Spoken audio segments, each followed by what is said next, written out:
Past 8 na nang nakauwi si Summer sa apartment niya. Sa sobrang pagod at antok, ay agad na siyang nakahiga sa kama na hindi muna nagpapalit ng damit. Buti nga't nagawa pa niyang hubarin ang shoes niya. Pagkalapat nga ng likod niya sa malambot na kutsyon, ay agad na siyang nakatulog. Past 11 na siya nagising at agad nagsalang ng sinaing sa rice cooker bago siya nag-shower. Pagka-shower at pagkabihis niya, ay naggisa siya ng corned beef. Tahimik siyang kumakain. Kanina ay masayang-masaya siya habang kasabay niyang nagbe-breakfast sina Jana, Tanya, at Monica. Ngayon ay mag-isa na naman siya. Walang pamilya. How she wished to have a family of her own. Iyong matatawag niyang talagang sa kanya. Mangyayari lang iyon kapag nagkaroon siya ng asawa at mga anak someday. Namamahalin niya ng husto. Tinapos niya kaagad ang pagkain nang maalala niya ng kachat niya sina Sanjay, Howard, at Charlie. Si Charlie lang ang taga Singapore. Ang naka-online nang magbukas siya ng kanyang Yahoo Messenger. Charlie: Hi Summer, how are you? Summer: Hi, I'm good. And you? Charlie: Fine, but missing you a lot. I always look at your pictures. Summer: Really? Charlie: Yes, I really like you. I want to meet you.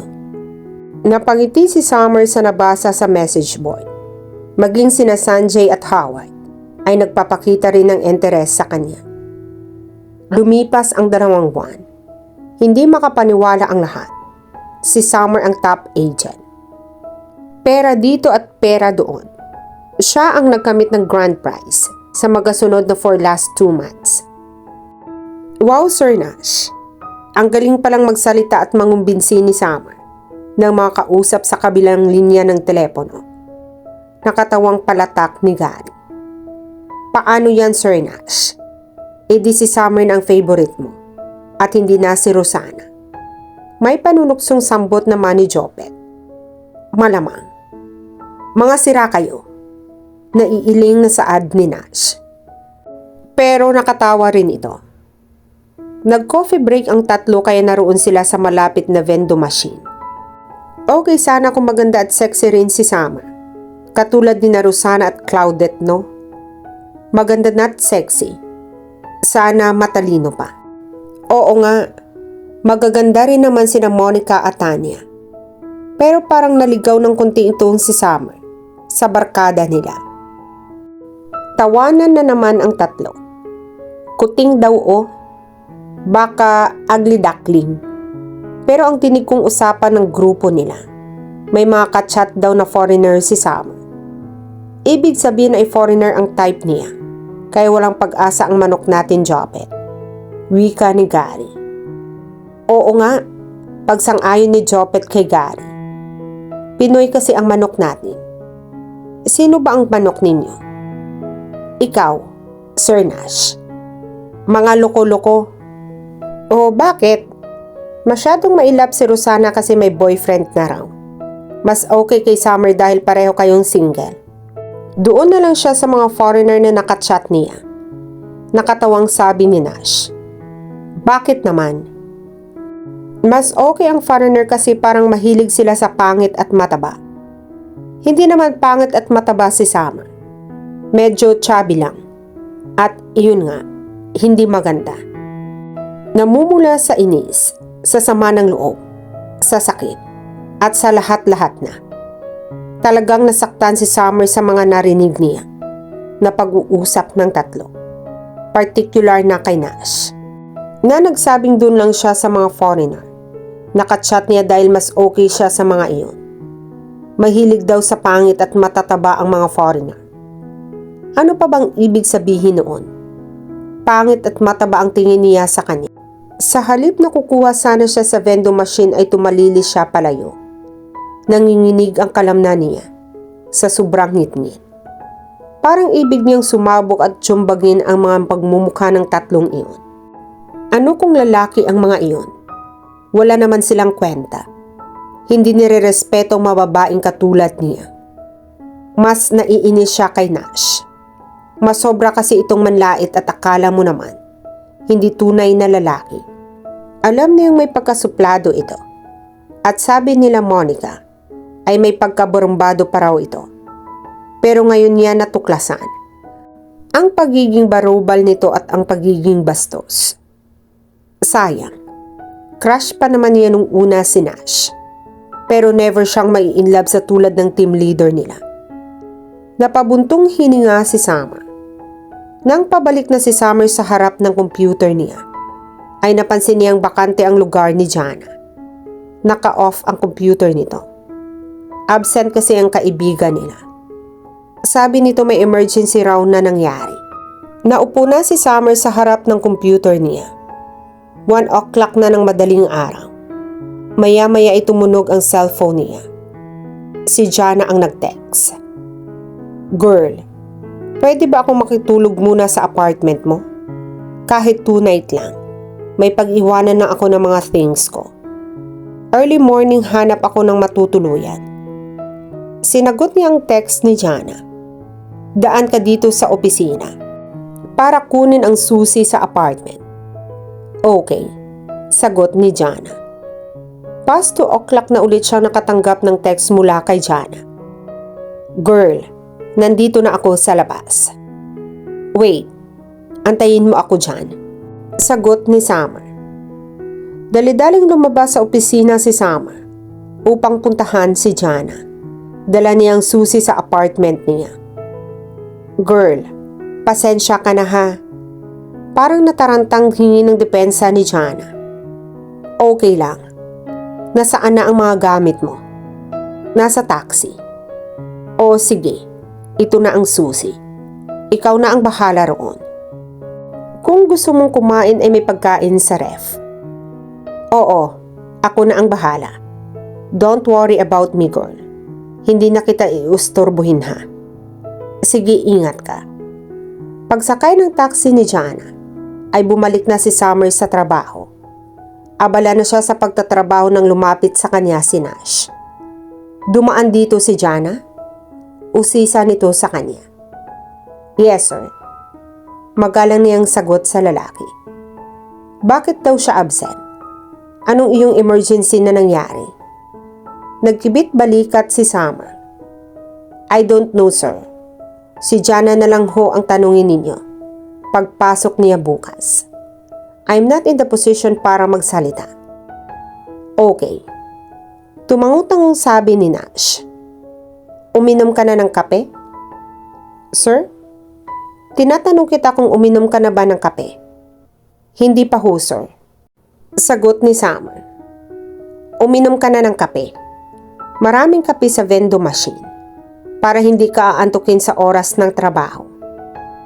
Pagkatalikod ni Nash, ay sinundan pa nito ng tingin ni Summer.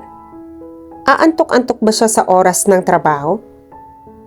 Aminado siyang bumilis ang tibok ng kanyang puso kapag nasa tabi niya si Nash. At lalo na kapag kinakausap siya nito. Kahit nga lang makita niya ang lalaki maski sa malayo. Crush kasi niya ang lalaki. Pero dapat niya nang tapusin ang paghanga rito. In the first place nga. Bakit ba niya hinahangaan ang ganitong klaseng lalaki? Gwapo nga at matangkad. Pero may pagkabastos naman. Macho nga tingnan. Pero may pagkabarumbado rin. Well, it seems that Nash is not her kind of guy. Ang ideal man niya ay gwapo nga, matangkad at macho, pero dapat din ay sweet, loving, soft-spoken, at may sense of humor. Hindi bastos, at lalong hindi barumbado. Tulog si Jana sa kabilang kwarto nang umuwi sa apartment si Summer. Hindi niya na ito ginising. Natulog na din siya sa silid niya. 10 to 12 ng tanghali nagising si Summer. Papunta siya ng kitchen nang maamoy niya ang nilulutong ulam ni Jana. Wow, mukhang masarap yan. Nagluto ako ng menudo. Tapos malapit na rin itong sopas. Para may sabaw din tayong mahihigo. Nag-effort ka pang mamalengke? Oo. Bumili kasi ako ng dyaryo para maghanap ng apartment at room for rent. O kaya ay maski boarding house. Huwag ka nang maghanap. Dito ka na lang tumira. Hindi nga. Paniniguradong tanong ni Jana sa kanya. Oo nga po, tita. Kasi po ay mag-isa lang naman ako rito. Nakalimutan ko lang sabihin sa iyo nang dumaan ka sa opisina. Naku, salamat girl. Salamat talaga. Kasi hindi na ako mahihirapan maghanap ng matitirahan. Kinuha ni Summer ang malaking bottle ng soft drink sa ref. Matapos niyang maglagay ng plato at kubyerto sa mesa. Maya-maya ay naupo na sila ni Jana sa harap ng mesa. Ano ba talaga ang nangyari, Jana? Nako, nag-away kami ng pinsan ko. Paano ba naman lagi niyang pinapakikialaman ang mga gamit ko? Hindi lang basta pinapakialaman at hinihiram pa. Isinisangla pa niya o kaya naman binebenta. Sobra naman iyon. Sinabi mo pa. Ilang cellphone ko na nga ang kinuha niya sa room nang walang paalam. Kapag sinisita ko, sinasabi na hiramin lang daw naman niya. Tapos nung kinukuha ko na isasagot ay ibinenta na niya. Iyon naman watch ko at mga gadget ko ay isinasangla. Dapat mo lang siyang awayin. Hindi tama iyong ginagawa niya. Oo nga. Pero ayun. Pinalayas ako ng tatay niya. Bali tiyuhin ko. Nakikitira lang naman kasi ako sa kanila. Pero wag ka. Halos lahat ng gastuhin sa bahay nila ay ako ang sumasagot. Hayaan mo na iyon. At nagsimula na silang kumain. Konting rice lang ang kinuha ni Summer at inilagay sa kanyang plato. Konting ulam rin lang. Iyong sopas naman ay maliit lang ang mangkok ng pinaglagyan niya para sa sarili. Ikaw? Ano naman ang problema mo? Maang na napatingin si Summer kay Jana. What do you mean? May problema ba ako? Para kasing nagda-diet ka ngayon. Feeling ko kasi masyado na akong mataba. Hindi na lang ako medyo chubby, kundi mataba na talaga. Saka naisip ko rin, it's time na to be good to myself naman. Iyong ayusin ko ng itsura ko at maging conscious ako sa figure ko. Parang paliwanag niya sa kaibigan. Talaga? Bakit may nagsabi sa iyo ng guy na hindi ka maganda at mataba ka? Wala naman. Pagsisinungaling niya. Pero gusto ko namang maiba ang image ko para makabingwit ako na mayamang foreigner. Sinabayan niya ng pagtawa ang kanyang sinabi. Natawa na rin si Jana. Diyan kita matutulungan, girl. I-makeover kita. Talaga?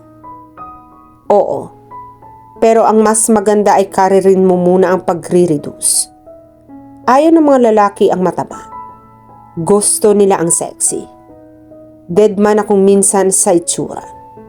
Pero kung iyong mga guys dun sa office natin, nako, hindi ka papansinin ng mga iyon kung hindi ka sexy at maganda. Lalo na si Nash. Kahit alam na ni Summer ang tungkol doon, ay parang natigilan pa rin siya. Pero medyo itago mo na lang muna sa maluluwang na t-shirt at jacket ang katawan mo, maski pag medyo pumapayat-payat ka na. Then, pag okay na ang figure mo, saka ka magbabagong bihis.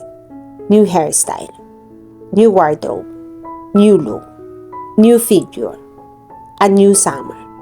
Sabi ulit ni Jana sa kanya, sa tingin mo'y mamamayat agad ako?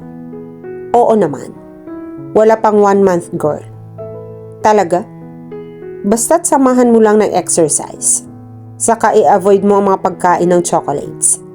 Lagi kasing may baon kang chocolate sa call center. I-avoid mo rin ang pag-inom ng soft drink. Hindi na nga ako umiinom ng soft drink mula ngayon. Para sa iyo lang ito. At ang rice bawasan. Bawas na po. Natatawang sabi ni Summer. Ang mga makolesterol at sweets, bawasan din. Okay, sagot ni Summer. At kapag payat ka na syempre, ay magpapabody micropill ka. Gusto mo naman masiguradong pumuti, di ba? Tapos ay sa ilalim ka sa underarms whitening and facial diamond peel with laser treatment. Then bibili tayo ng mga bago mong clothes. Pwede ka na nun magsuot ng miniskirt. Wish ko lang. Saad ni Summer. At yung hairstyle mo, hindi bagay sa iyo. Papabago natin ang hairstyle mo. Pero ganito na ang gupit ko simula pa noong teenager ako. At walang nagsabi sa iyo na hindi bagay sa iyo ang kanyang gupit. Umiling si Summer. Wala, tugon niya. Saka bata ka pa noon. Iba na ngayon. 22 ka na por Diyos por santo naman. Ano naman pala ang bagay na haircut sa akin?